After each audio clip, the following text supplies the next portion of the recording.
तुम्हारी छत्र छाया में हमारा बाल भी बांका नहीं हो सकता। सैकड़ों खून करने के बावजूद हमारा भूप सिंह अदालत से बाइज्जत बरी हो गया है। बड़े ठाकुर, इस कामयाबी की खुशी में एक जश्न हो जाना चाहिए। दुश्मन की छाती पर मूंग तलने से बड़ा और जश्न क्या हो सकता है। भूप सिंह का जुलूस हमारे दुश्मन के गांव की हर गली से गुजरना चाहिए, ताकि लोगों को पता चल जाए कि नाग सिंह से टकराने का मतलब है चट्टानों से सर टकराना। ठाकुर भूप सिंह की जय! ठाकुर भूप सिंह की जय! ठाकुर भूप सिंह की जय! ठाकुर भूप सिंह की जय! ठाकुर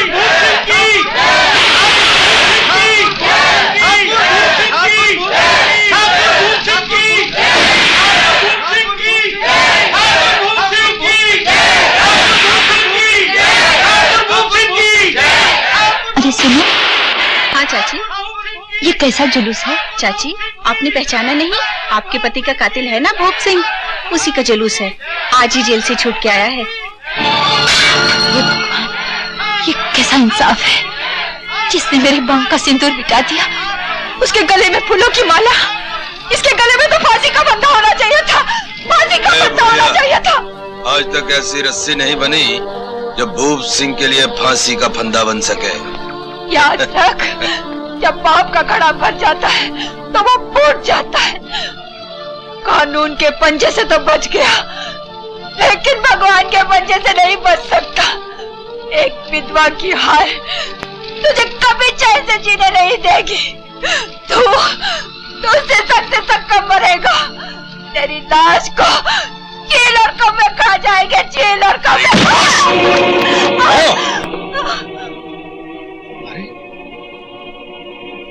अगर मेरे पैरों में फर्ज की बेड़ियां नहीं पड़ी होती तो मैं इसी वक्त तेरे जीत की जुलूस को अर्थी के जुलूस में बदल देता, लेकिन मैं तुझे तेरे इस घिनौनी हरकत का सिला दिए बगैर जाने नहीं दूंगा। जिस लात से ठोकर मार कर तूने मेरी देवी समान मां का अपमान किया है, उस लात को आज मैं तेरे बदन से ही अलग कर दूंगा।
मारकर फांसी की तख्ते भी चढ़ना चाहते जब सैकड़ों खून करने के बाद इस कमीने को फांसी नहीं हुई तो इस एक खून करने में मुझे फांसी कैसे हो सकती है? लेकिन कानून ने इसे बाइज्जत बरी कर दिया। इसने कानून के बाप को नहीं मारा, मेरे बाप को मारा है।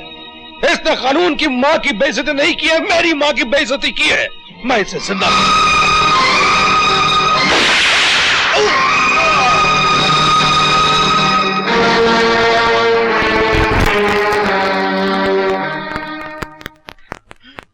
नहीं, ऐसा नहीं हो सकता, ऐसा नहीं हो सकता। ये सब मेरी आंखों के सामने हुआ बड़े ठाकुर। उस डिप्टी के बच्चे ने छोटे ठाकुर के सीने में गोली मार दी।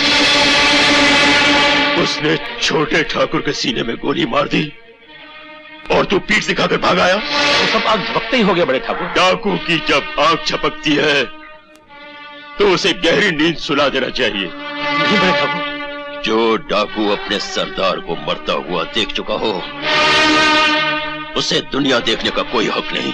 नहीं ठाकुर, मुझे माफ कर दो ठाकुर, मुझे माफ कर दो ठाकुर। भूप सिंह की चिता जलने से पहले मैं डिप्टी के सारे गांव को जलाकर रख दूंगा। चलो।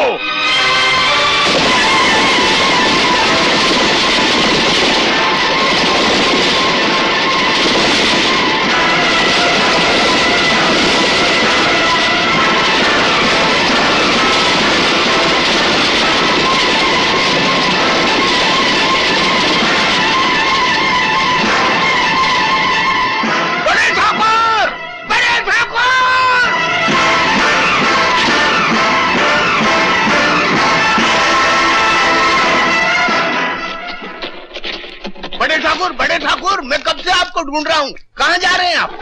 छोटे ठाकुर की 13वीं के पहले आपको बाहर नहीं निकलना चाहिए। देशबंधु, मैं उस थाने की ईंट से ईंट बजा दूंगा जिसमें उन्होंने उस डिप्टी को रखा हुआ है जिसने मेरे भाई की हत्या की है। मुझे किसी भी कीमत पर वो डिप्टी चाहिए। मैं उसकी वो हालत करूंगा कि सारी पुलिस फोर्स कांप उठेगी। ये क्या अनर्थ कर रहे हो ठाकुर? शायद आपको पता नहीं कि डीआईजी साहब को संदेह हो चुका है कि आप अपने भाई की मृत्यु का बदला लेने के लिए देवेंद्र प्रताप सिंह पर हमला करें, और इसीलिए उसे पुलिस की कड़ी निगरानी के अंदर रखा हुआ है। और उसे मारने की आपको क्या जरूरत है? उसे तो कानून मार डालेगा फांसी की सजा देकर। नहीं, उस हरामजादे को फांसी नहीं होगी। उसने मेरे भाई को मारा है, मैं उसे खुद अपने हाथों से मारूंगा। ठाकुर, इस तरह आवेश में आने से आपके सारे साथी मारे जाएंगे। मौके की नजाकत को समझो, मामले को ठंडा होने दो, उसके बाद मैं खुद आकर के आपको उसके पास ले जाऊंगा। नीति यही कहती।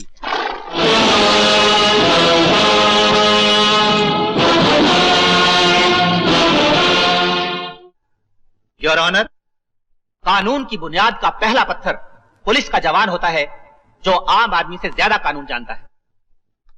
यह मुकदमा पुलिस के एक जिम्मेदार ऑफिसर और कानून को अच्छी तरह समझने वाले एक ऐसे मुलजिम के खिलाफ है जिसने सरेआम बदले की भावना के साथ भूप सिंह का खून करके कानून का सर झुका दिया। और यह बात तमाम चश्मदीद गवाहों के बयानात से आने की तरह साफ हो चुकी। इसलिए मैं अदालत से दरख्वास्त करता हूं कि मुलजिम देवेंद्र प्रताप सिंह को सख्त से सख्त सजा दी जाए। That's all your honour. मुलजिम देवेंद्र प्रताप सिंह, तुम अपनी सफाई में कुछ कहना चाहते हो? योर ऑनर, कानून का मुहाफिज होने के नाते मैंने आज तक सच्चाई का ही साथ दिया है। मैं इकरार करता हूं कि भूप सिंह का कत्ल मैंने किया है।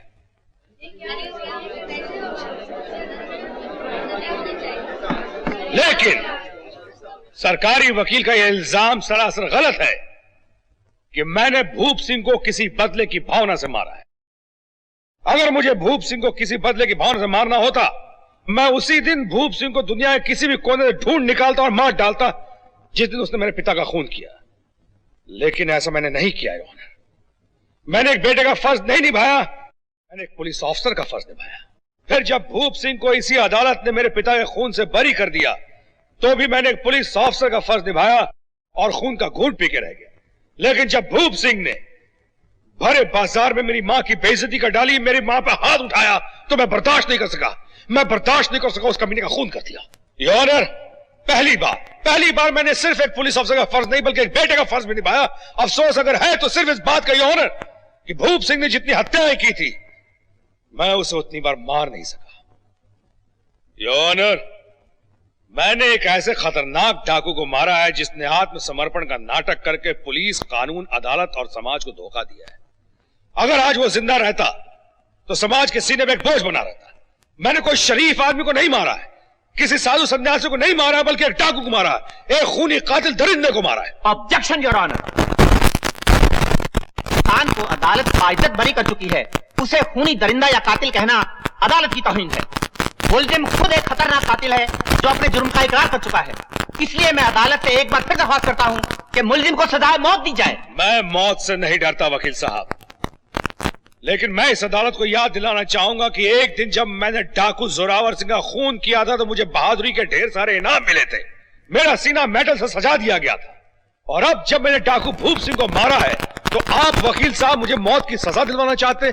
यह कैसा इंसाफ है वकील साहब, यह कैसा इंसाफ है ये ऑनर कि एक डाकू को मारने का इनाम और दूसरे डाकू को मारने का मौत की सजा, जब इसी अदालत ने डाकू भूप सिंह को 100 खून करने के बावजूद भी बरी कर दिया, तो मुझे उसी डाकू भूप सिंह का एक खून करने पे मौत की सजा यानी फांसी की सजा कैसे दे सकती है? योर ऑनर, अगर मुझे सजाए मौत दी गई तो ये सजा मुझे नहीं बल्कि इंसाफ को होगी और लोगों का कानून पर विश्वास हमेशा हमेशा के लिए उठ जाएगा।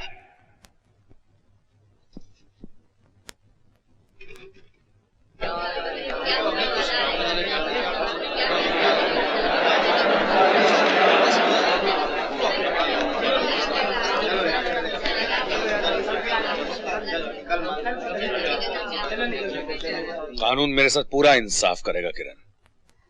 नहीं देव, कानून हमेशा बेगुनाहों की जिंदगियों से खेला करता है। मुझे डर है कहीं तुम इस अंधे कानून की भेंट ना चढ़ जाओ। मैं पूछती हूँ देव, तुमने किस उम्मीद से अपने आप को कानून के हवाले कर दिया? ये तुम्हें फांसी पे चढ़ा देगा। ऐसा कुछ नहीं होगा किरण। मैं मानता हूँ कानून से कुछ गलतियां हुई हैं, इसका मतलब ये नहीं कि कानून ने इंसाफ करना छोड़ दिया है। तुम घर जाओ, माँ का ख्याल रखो। माँ का इस दुनिया में मेरे सिवा और कोई सहारा नहीं है। कोई और भी है देव, जिसका दुनिया में तुम्हारे सिवा कोई सहारा नहीं है। किरण। हाँ देव, अगर तुम्हें कुछ हो गया तो मुझे कुछ नहीं होगा किरण, कुछ नहीं होगा। माँ के आशीर्वाद के साथ साथ तुम्हारा प्यार जो मेरे साथ है। घर जाओ।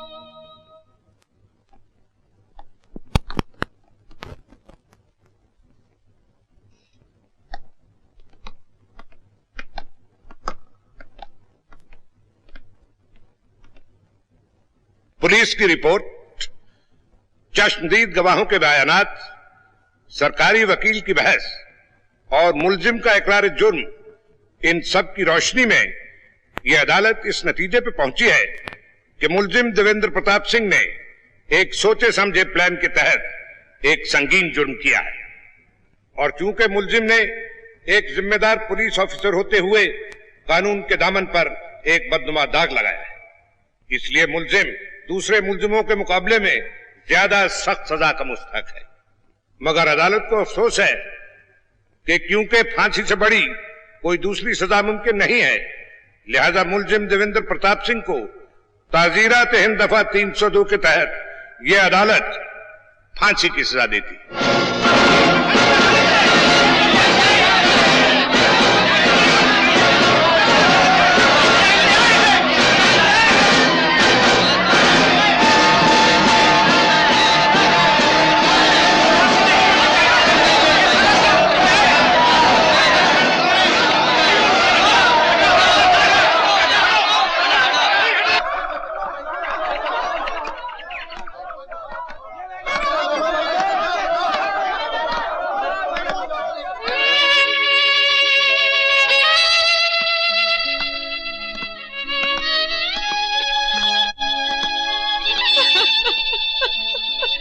देव, तुम्हें तो अपने कानून पर बड़ा भरोसा था, अब देख लिया अपने कानून का इंसाफ।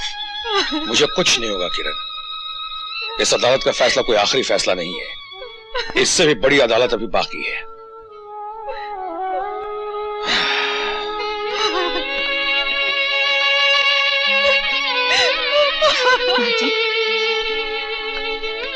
देव भैया, ये क्या हो गया? कानून के रखवाले को कानून ने फांसी दे दी। अब लगता है गांव में गरीबों को डाकुओं के जुल्म से बचाने वाला कोई नहीं रहा। ऐसा कुछ नहीं होगा राम बाबू, धीरज रखो।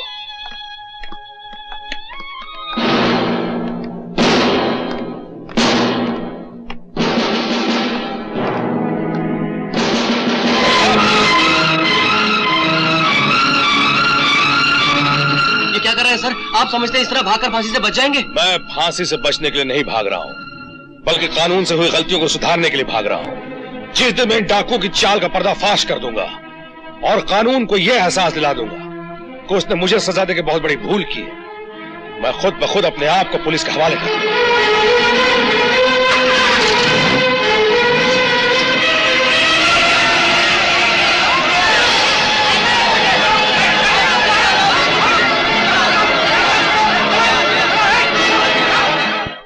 डिप्टी जेल से फरार हो गया। शेरा, डिप्टी के फरार हो जाने की खबर सुनाकर तूने हमारे कलेजे को ठंडक पहुंचाई है। अब मैं उस हरामखोर को खुद अपने हाथों से मारूंगा ताकि मेरे भाई की आत्मा को शांति मिले। जाओ, जाकर उसे जिंदा पकड़कर मेरे सामने लाओ। बड़े अफसोस की बात है, इतना अच्छा पुलिस ऑफिसर आज चोर डाकुओं की तरह अपने ही डिपार्टमेंट से छुपा छुपा फिर रहा है। आज 3 महीने हो गए, उसका कोई पता नहीं। उसकी वजह से सारे डिपार्टमेंट की बदनामी हो रही। कानून की रक्षा करने वाले ही अगर कानून तोड़ने लगे तो लोगों का विश्वास पुलिस डिपार्टमेंट से हमेशा के लिए उठ जाएगा। किसी तरह से आप लोग उसे तलाश करने की कोशिश करें। शायद मैं उसे फिर से सही रास्ते पर लाने की कोशिश कर सकूं।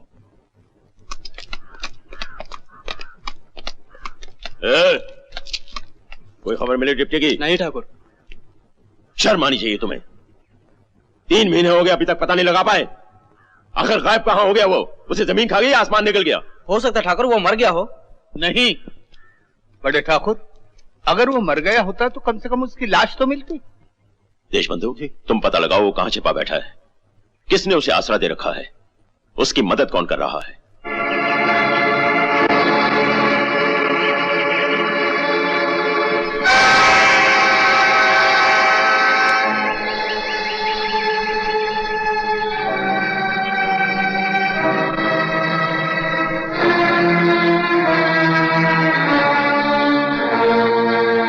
कोई आया तो नहीं था?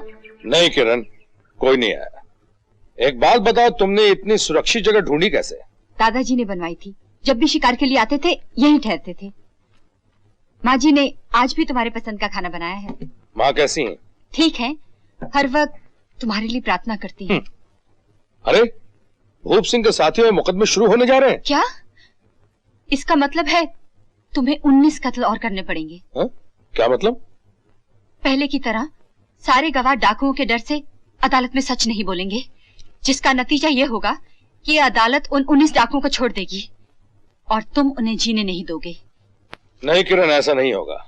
मैं उन्हें अपने हाथों से नहीं मारूंगा, बल्कि अदालत से ही फांसी की सजा दिलवाऊंगा। कानून से भागने का मेरा सिर्फ यही मकसद है। लेकिन ये तभी मुमकिन होगा जब ये सारे गवाह अदालत में सच बोलें और इन डाकुओं को पहचान लें। ऐसा ही होगा। बिहारी, मुझे माफ कर दो बेटा, मैंने जो भी कुछ किया वो अपने मुन्ना को बचाने के लिए किया था। बेटा तुम तो जानते हो मुन्ना मेरे स्वर्गवासी बेटे की इकलौती निशानी है और वो डाकू बहुत जालिम है। जो भी सच बोलेगा उसे मार डालेंगे। और अब मैं उसे मार डालूंगा जो अदालत में झूठ बोलेगा। तुम इस गांव के सरपंच हो काका, ये जिम्मेदारी तुम्हारी है कि भूप सिंह के साथियों के खिलाफ अदालत में कोई गवाह झूठ नहीं बोलेगा।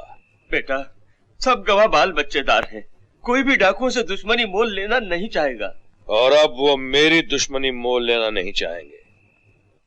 अगर किसी भी गवाह ने अदालत में झूठ बोला तो गांव में वापस वो नहीं, उसकी लाश आएगी काका।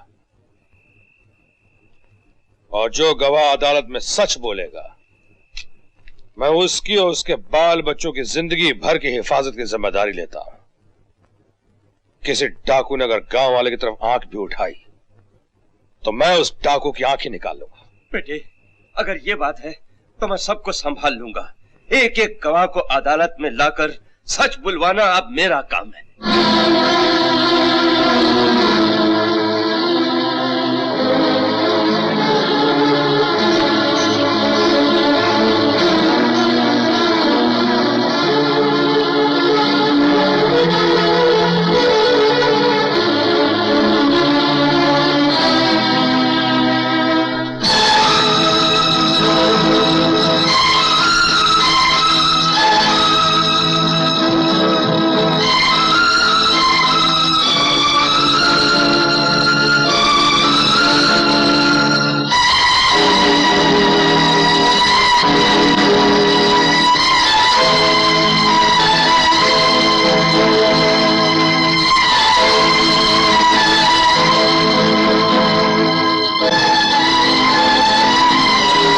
सिंह की चिता की राख ठंडी भी न होने पाई थी कि उस हरामजादे डिप्टी ने हमारे बाकी साथियों को भी जेल की कोठरी में डालकर सड़ने गड़ने पर मजबूर कर दिया है।